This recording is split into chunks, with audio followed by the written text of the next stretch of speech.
They said the old school was haunted. Everyone at Clearwater High had a story. From ghostly apparitions to strange noises, the tales were as diverse as they were terrifying. I always dismissed them as just stories, until that night. It started as a dare. We were hanging out at Jake's place, a typical Friday night. The conversation shifted to the old school, which had been abandoned for nearly 30 years.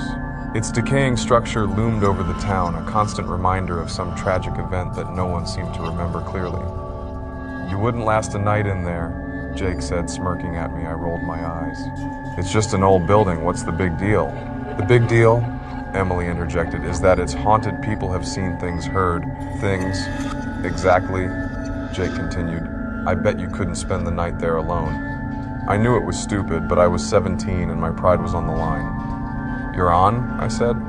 "What do I get if I do it?" Jake grinned. $100. The plan was simple. I would enter the old school at midnight and stay until dawn, armed with only a flashlight, a sleeping bag, and my phone. I set out for the crumbling building on the edge of town. The school was even more intimidating up close. Its windows were shattered and the front door hung loosely on its hinges. As I stepped inside, the temperature seemed to drop 10 degrees. The air was thick with dust and the scent of decay. I turned on my flashlight, the beam cutting through the darkness. The hallway stretched out before me, lined with lockers that were rusted and covered in graffiti. I took a deep breath and pressed on. Every step echoed through the empty corridors, amplifying my sense of isolation. I passed by classrooms, peering inside to see desks and chairs scattered about, long abandoned. In one room, the chalkboard still bore the faint marks of a lesson that had been interrupted, frozen in time. I decided to set up camp in the auditorium. It was a large, open space with a stage at one end and rows of dusty chairs facing it. I unrolled my sleeping bag in the middle of the room, feeling a strange sense of exposure. I kept my flashlight nearby and settled in, trying to ignore the feeling of being watched. At first, it was quiet, too quiet, the kind of silence that makes you hyper-aware of every creak and groan of the building. I tried to distract myself with my phone, but there was no signal. Typical. Around 1 a.m., I heard it, a faint whispering. I sat up, my heart pounding. The sound seemed to come from everywhere and nowhere at once. I strained to listen, but the whispers faded, leaving me in silence once more. I shook my head. "It's just your imagination," I told myself. But then I heard it again, clearer this time, words I couldn't quite make out, but they were undeniably there. I grabbed my flashlight and shone it around the auditorium. Nothing. I decided to investigate, because staying put was making me paranoid. As I walked through the halls, the whispers seemed to follow me. They grew louder, more insistent. I thought I heard my name once or twice, but that was impossible. No one knew I was here except Jake and Emily. I reached the science lab, a room filled with broken equipment and dusty countertops. The whispers were louder here. I scanned the room with my flashlight and froze. A figure stood in the corner, its back to me. It was a woman, her hair long and matted. She wore a dress that looked like it was from another era, tattered and stained. I felt a chill run down my spine. "Hello?" I called out, my voice trembling. The figure didn't move. I took a cautious step closer, my heart hammering in my chest. As I approached, the woman slowly turned to face me. Her eyes were hollow, dark voids that seemed to suck the light from the room. Her mouth opened, and she let out a blood-curdling scream. I stumbled back, tripping over a broken chair. My flashlight flew from my hand, rolling across the floor. I scrambled to my feet and grabbed it, shining the beam back at the corner. The woman was gone. Panic set in. I had to get out of there. I ran through the halls, my flashlight bouncing wildly, casting eerie shadows on the walls. The whispers grew louder, more chaotic. I heard footsteps behind me, quick and relentless. I burst into the gymnasium, a vast, empty space that offered no comfort. The doors on the other side were chained shut, as were all the exits I had tried so far. I was trapped. Desperation clawed at me. I found a spot behind the bleachers and crouched down, trying to catch my breath. My phone's screen lit up. and I nearly dropped it in shock. A message appeared, "Leave now or you'll never leave." The message disappeared as quickly as it had appeared, replaced by static. I tried calling Jake, but there was no service. I was on my own. I peered out from my hiding spot, scanning the gymnasium. For a moment, everything was still. Then I saw them, figures emerging from the shadows, slowly moving towards me.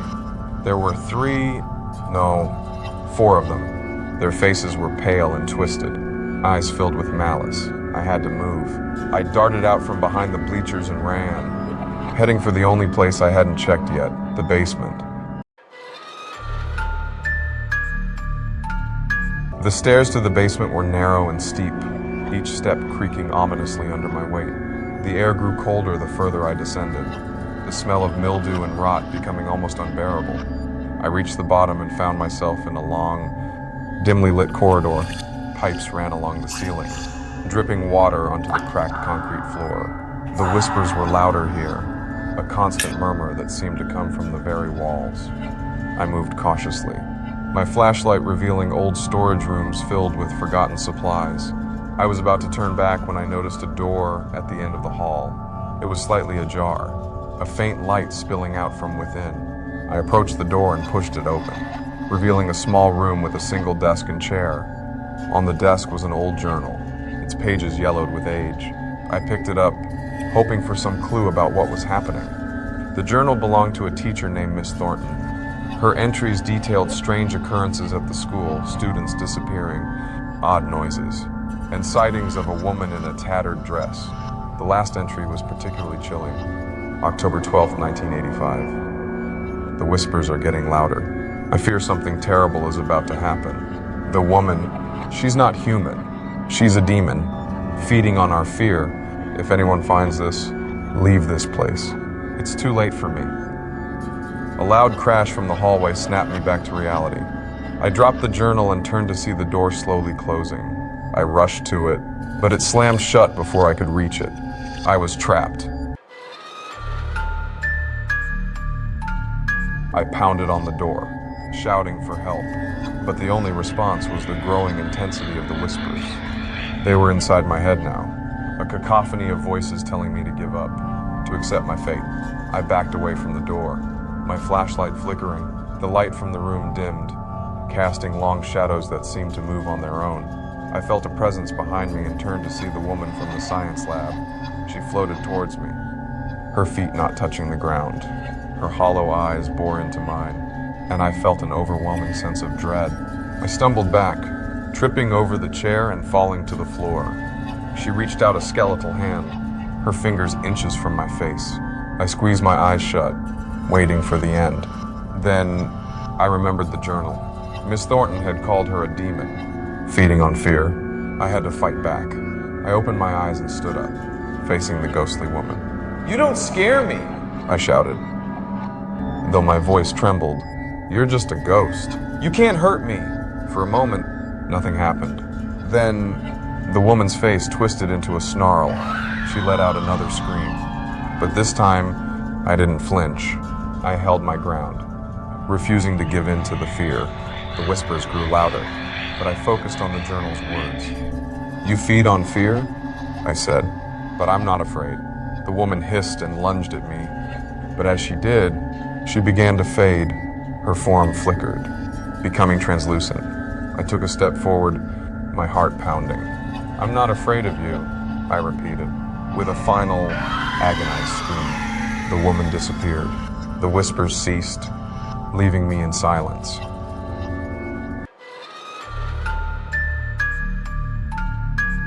I stood there, breathing heavily, my mind struggling to process what had just happened. The oppressive atmosphere lifted, and the temperature began to rise. I picked up my flashlight and shone it around the room. The door was still closed, but now it looked ordinary, no longer menacing. I approached it cautiously and turned the handle. This time, it opened easily. I stepped out into the corridor, half expecting the figures to reappear, but the basement was empty. I climbed the stairs, my legs trembling with exhaustion. The school was eerily silent now, as if whatever malevolent force had been holding it in its grip had finally been released. I reached the main hall and made my way to the front door. It opened with a groan, and I stepped out into the cool night air. The first light of dawn was breaking on the horizon. I walked away from the old school, not daring to look back. When I reached the main road, I pulled out my phone and called Jake. He answered on the first ring. "Dude, where are you? We've been worried sick." "I'm fine," I said, my voice hoarse. "I did it. I stayed the night." There was a pause. "Holy shit. Are you serious?" "Yeah. I'll tell you everything later. Just come pick me up." As I waited for Jake to arrive, I looked back at the old school one last time. In the growing light, it looked almost peaceful, a relic of the past. But I knew better. I knew what lurked within its walls. When Jake's car pulled up, I got in and slumped into the seat, exhaustion finally taking over. As we drove away, I felt a strange mix of relief and dread. I had faced the ghosts of the old school and survived, but I knew that some things were better left undisturbed. In the days that followed, I tried to piece together what had happened. The journal I'd found was the key. Miss Thornton had known about the hauntings and had tried to warn others. But what had really caused the terror in that old building? I spent hours researching the history of the school. It had been abandoned after a series of mysterious disappearances in the mid-'80s. Students and teachers had vanished without a trace, and the school was eventually closed. No one had ever found out what happened to them. The town had its theories, of course. Some said it was a cult, others a deranged killer. But after my experience, I believed Miss Thornton's account. The woman in the dress, the demon, had been responsible. She had preyed on the fear of those within the school, trapping their souls and feeding on their terror. I returned to the site once more. This time during the day, I wanted to see if there was anything I had missed, any clue that could explain more. As I walked through the empty halls, now bathed in sunlight, the place felt different, still eerie, but not as oppressive. In the basement, I found the journal right where I had left it. This time, I took it with me. I felt a responsibility to share what I had learned, to warn others. The town needed to know the truth.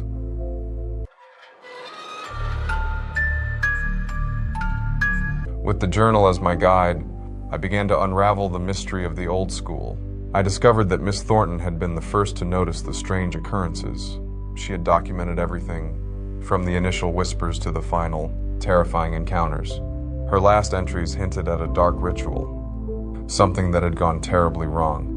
A group of students had been experimenting with summoning spirits, using old books they had found in the school library. They had unwittingly unleashed the demon, who then began to haunt the school, trapping the souls of those who had called her forth. I took my findings to the local historian, Mr. Harris. He was skeptical at first, but as I showed him the journal and recounted my experience, he became intrigued. Together, we pieced together the tragic history of the school and its unfortunate inhabitants. We decided to hold a town meeting, to share our discoveries and put the town's fears to rest. The meeting was tense, with many doubting our story, but as I recounted my night in the school and showed them the journal, the mood shifted. In the end, the town decided to demolish the old school. It was a controversial decision, but one that was necessary. The building was a relic of a dark past, and its presence was a constant reminder of the tragedy that had occurred there. The night the school was torn down, I stood at a safe distance, watching as the wrecking ball swung into action. Each crash and crumble felt like a weight lifting from my shoulders. The spirits that had been trapped there for so long were finally free. Life slowly returned to normal. The town began to heal.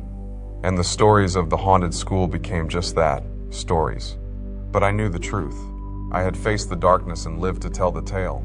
Jake gave me the $100, but it felt like a hollow victory. The experience had changed me, made me more aware of the thin veil between our world and whatever lay beyond. I kept Miss Thornton's journal as a reminder of the night I faced my fears and survived. In the years that followed, I went on to study history and paranormal phenomena.